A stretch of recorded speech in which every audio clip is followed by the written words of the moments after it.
Yes, and now I finally got Josh. I've had to wrangle him because he's been busy. It's a busy morning already. It's been a busy 2 days, hasn't it? Oh my God, 3 days. 3 days. Some days. Keep track of the time. Yeah. So what we're talking about is the new Shearwater 125. And I know that you guys have been waiting for weeks. Some of you guys have been waiting for months on information on the Shearwater 125. Before we jump into this real quick, I have to say, when you said you're about to put your jersey on, you went full on Jamberry jersey, man. I love this. That is rocking it, dude.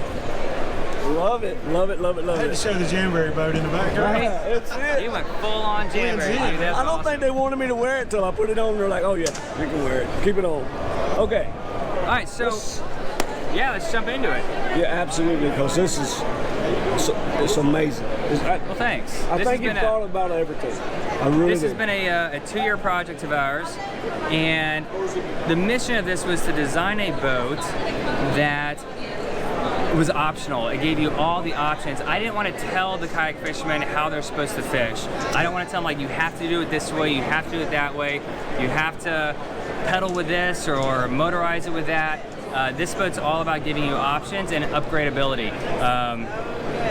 We're not forcing people to buy a drive with it out the gate. You can buy it as a paddle version and upgrade it along the way as you want. Yeah. That's great.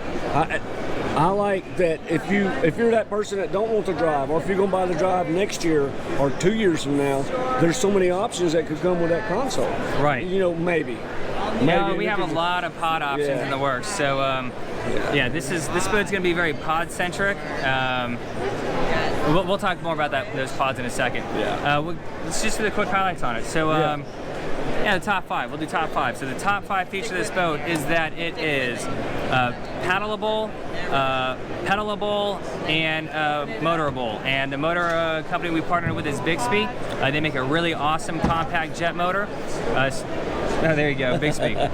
Great company. So we've worked with them on designing a new rudder that has the Bixby mount built into it. So that rudder, here, actually, let's come back here. Let's just walk this real quick. So you see over here, this is the paddle version of the rudder. There's 4 bolts on the bottom here. This end cap comes off, and then when you install the motor on the bottom, you turn around real quick. Yeah. That's what the Bixby. Simple. That was like a few-minute install. Yeah, it's about 5 minutes or so. You can get that the motor installed. Hey, and this.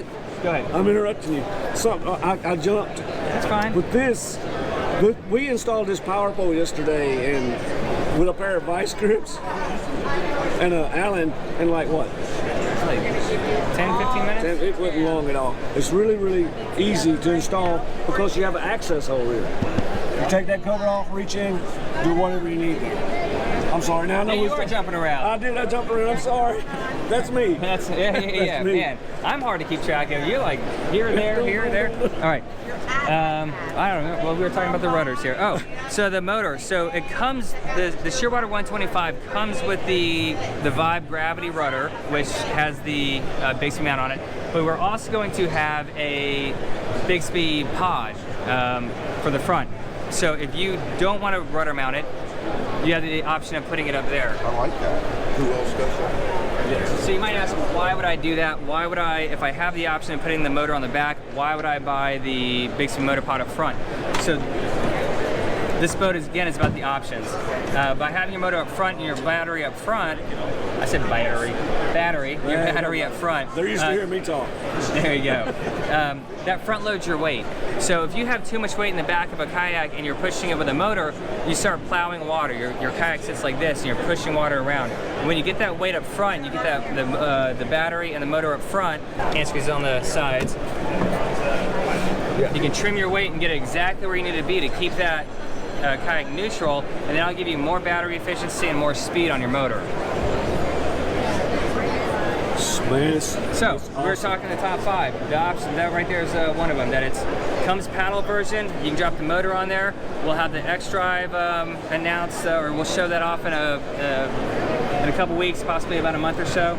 We didn't quite get our pod ready for ICAST, but that pod, with the X Drive pod, is simply a fin pod. Yeah. So you can drop in any drive that you want into that fin pod.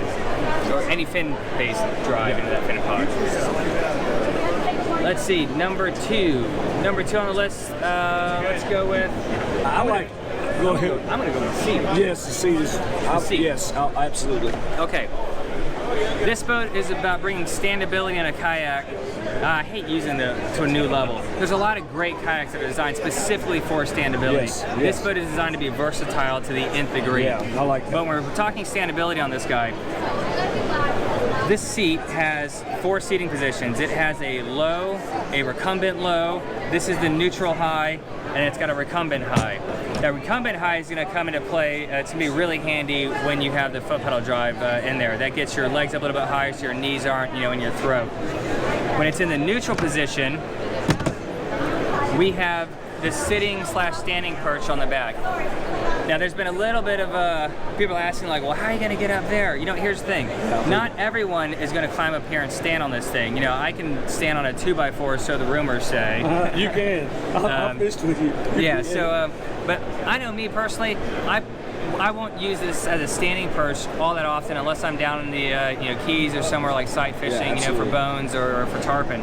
But where it comes in really handy is for the guys that can't stand in a kayak comfortably. Those guys, you paddle to where you want to fish, you just rock forward a little bit, lower that seat, and now you can sit on it. And now you're sitting up 15 inches high. If you look at it, it's the same height as our 20-quart cooler in the back. So this is more for just a quick way to sit up higher, or even if you are a guy that can stand, but you're fishing in some choppier water, and you still need to get some of those angles, like you're trying to, get underneath branches, and you need a little bit better angle to skip or something. Being able to sit up here really quickly and easy in choppy water, I love it. is one of the major options here. The other thing is the standing perches. We've seen standing perches on kayaks before, but we wanted to make sure everything was accessible. We're all about accessibility and making things easy and handy. So from the sitting position, all you have to do is stick your feet on the gunnel, grab the stand-up assist leash, pull yourself up, now you're standing. This gets you about 4.5, 5 inches taller off the deck. Yeah, and your feet's out here, so it's even more stable. Right. Gotta be. Yeah. Which brings us to talking point number 3, hull shape. What this boat's about, this is a 12.5-foot boat. It's 35 inches wide, and we know the trend lately has been, cathedral hulls and tri-hulls that really maximize that stability, and those are awesome hull shapes. They do just that. For us, we went with a traditional U-hull shape. Here, we can drop down in here. We went with a U-hull and a really sharp keel. So this keel is designed to slice water. It wants to cut. This boat wants to go somewhere, and keeping a U-hull on it means that it's stable. It's standable. It's gonna be so fast. It's gonna cut. It's gonna cut like butter. And this U-hull shape, it keeps a fairly shallow draft on this boat. So even though we have a sharp keel on this boat, the boat's still maneuverable. I'm ready to jump in on something. Are you jumping into something? Because I got number 4 ready. Is it the rod? Which one? The rod's laying down. Yeah, there you go. All right. All right. So number 4 of our top features on the Shearwater is that we went with 4 of everything. When we were designing this boat, we're used to seeing 2 flush mount rod holders on a boat, 2 tackle tray slots, 2 horizontal rod stagers, and we realized, we have space for 4 of everything. And especially on the horizontal, I like to go offshore fishing, and offshore kayak fishing, and I usually take 4 rods with me. I've got my sabiki for jigging up bait. Absolutely. I've got my casting rod. Yeah. I got my free line, and I got my weighted line. And I want my rods horizontal because there's always that risk of rolling in the surf. So when I've got them in a flush mount, if I roll in the surf, I run the risk of snapping off $1,000 just like that. Especially coming in. That's when you roll. Right. You're coming in. So we've got 4 horizontal rod stagers on the gunnels here. Rod tip protectors up front. We've got 4 tackle tray slots in the gunnels back here. And this is a single hand operation. This is actually, it was a really simple concept. You just run a single bungee from the angle here, pop it out, dropping it back in, done. Now you don't have to reach across, bungee, unbungee, latch, hit a button or something like that. And then we've got 4 flush mount rod holders in the back. We kept them inline this time, so when you have boats side by side, you don't have the rod tips colliding. You know when you're at the boat ramp and like everybody's I've done rod that tips a ton of times. I didn't know there was a solution. Yeah, it is. You turn it in. So now they're facing straight back. This lower flush mount rod holder comes in really handy if you're a river fisherman. Say you're a simple guy and you're only taking 2 or 3 rods with you. I usually only take 2 rods with me when I'm hitting a river. When I'm fishing near trees, I can just stick one of my rods lower, and that gets it out of the way of trees, and it keeps it out of the way for casting. So your back cast doesn't tangle with that rod. Man, I don't. Oh, you know, real quick, I'm going to go back to an earlier point about the foot pedal drive. One of the questions that I've seen already is, because some of the pictures have been leaked online yesterday. How do you steer it when you have the foot pedal drive in? That is a great question. It's with our mythical, imaginary hand steering. Actually, no, to be honest, we're gonna do this with telepathy. That's what it is. Yeah. You're gonna, the foot pedal drive in. It's gonna be a telepathy system. You simply game changer, right? Yeah, there's the real game changer. You're gonna think which direction you want to go, and that's where you head. No. That's it. Yeah, right? No, seriously. So some of our this is a prototype version of the Shearwater. Some of our parts didn't make it in time for ICAST. Our hand steering mechanism is one of those things, but I can walk you through it a little bit. Yes. We've seen other kayaks that you can convert from a paddle version to a pedal version. We wanted to make sure the install process was ridiculously easy. I don't want you to buy this paddle version, buy the X drive later on, and have to spend 3 hours trying to install the thing and plumb cables. Yes. So these boats are going to come pre-plumbed with the steering cables going to the rudder already. So this boat functions from the foot pedal steering and from the hand steering. It's going to be a left and right option. You're simply going to, when you install the handle, unscrew a cap, drop the handle in, screw it down, and now it's hand steering. You can move it to either side. You can buy another handle separately, be able to steer from both left or right. It's all about the options on this boat. Now what that does for you is, if you're the kind of paddler that needs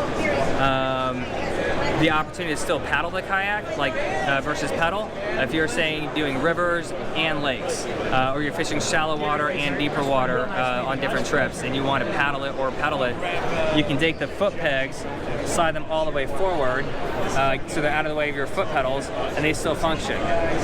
And if you don't want to deal with, when you're hand steering, your pedal sliding back and forth because you're steering with the handle, you can put a little bit of slack in the line, and now the rudder, the toe controls aren't going to move while you're hand steering. Just follow that? I follow that, and I love these pedals. I love the pedals. I love the boat. Well, thank you. You know, everyone knows that. Everyone that knows me knows how I love the tandem. And I first walked to whyivibe and seen the tandem laying on the floor, and I'm like, oh my God, that's my boat. And nothing has been able to take that away. But when I seen this one, I said, uh-oh, there's my boat. So I love it. I'm so excited about it. There's so much on this boat, and you can look at it, and I've looked at it and think I know everything, then I walk away and come back, and boom, there's something else I see. So let's do this. This video is getting pretty long already. We thank you for your patience and watching this whole thing with us. I'm going to do a real quick walkthrough on some of the smaller highlights here. We've all seen a removable electronic pods in kayaks before. That's nothing new or novel. What we did with ours is we're actually including mounting points, brass inserts along the bottom here. We only have 2 of them on this showpiece, but that way you can mount your Lowrance or your Humminbird fish finder. They come with the brackets that fit these mounting points here, and your waterproof box stays waterproof. Most other removable boxes, you have that nice, awesome built box, but then you have to drill holes in the bottom of it, silicone it, and waterproof it after the fact. We want this box to stay waterproof the whole time. And and there's some people that don't want a fish finder, and then you've got this a waterproof box that you can just use. Yeah, you can throw your keys, your wallet, or whatever in it. Easy way to bring it back. And I like that. Or you get it, and you might want on a budget, you get the fish finder next time. Right. Yeah. I'm sorry, I keep. No, just do it real quick. We can do. We can talk about all the little things for sure. Has a front storage well. It has the flex top gear cover on it with a paddle slot, so it's a real quick paddle park. You get your fishing spot, slide your paddle underneath there, instead of having to sit there and like bungee it into the side. It has the Phantom grip handles that we introduced in 2019. The Phantom grip handles are just wide, comfortable. They have a heavy-duty rubber on the bottom, comfortable grip. You have your rod tip protectors for the horizontal rod stagers. This is the paddle pod. The paddle pod has a nice large cargo well in here. It has the magnet right here for holding loose hooks or loose tackle. Top loading gear tracks on the front. We have a drawer underneath the seat. We've seen drawers on kayaks before. There's 3 or 4 models around that have drawers. We added a cup holder to it. We don't think you should have to buy a cup holder separately on your kayaks. We went ahead and built that into the drawer. Moving on back here, the tank well is wide enough to fit a cooler sideways. Love that. We have the top loading gear tracks on the back. And one of my favorite features on this boat, and I'm going to actually call this the number 5th out of everything that we talked about, is this. We have a handle on the back, so you can grab it, from the side, right here. Or there's 2 Michael reach around the sides and reach around it. Look, a groove. Look at that. It's perfect. It's perfect. Everybody who's dealt with loading and unloading heavy kayaks that are full of gear, you know what it's like to be the guy in the back where you got that handle and you're trying to juggle that handle where you've got all this stuff in the boat. So we have these wide grips on the side. So now you can get a nice, wide, sturdy grip on that while you're carrying it. Yes. Honestly, I'm going to pick that as my 5th top feature on this boat. I love that. Love it. Love it. And the axis plates. There's 3 axis plates. One here, one in the middle. That gets you inside to do your rigging, mounting power poles, lights, and so forth. And the 6th, I'm going to go with the 6th. It's price. So before I get into the price point of this kayak, most of you guys know that we started this company 5 years ago because we felt that premium kayaks shouldn't start at $1,500. They shouldn't start at $2,000. We believed with our heart of hearts that you can build premium quality fishing kayaks under $1,000. And we knew that in a few years that the rest of the industry would catch up, that they do the same thing. And look around ICAST. This is ICAST, man. There's amazing kayaks under $1,000 from everybody now. It's fantastic. We love seeing these. We love seeing what the other guys are doing, and they're amazing boats. And it just shows that quality kayaks, quality fish kayaks always could have been made for under $1,000 because we're all doing it now. Yes. So, you know the slogan, we're not just changing the game, we're ending it. Here's what we're doing, here's what we're changing, here's what we're ending. We've shown what can be done under $1,000. Now we're talking about the $1,000 to $2,000 price point. Now we're showing what can be done in that price point range and how much kayak you can get for under $2,000. And that's what we're doing now.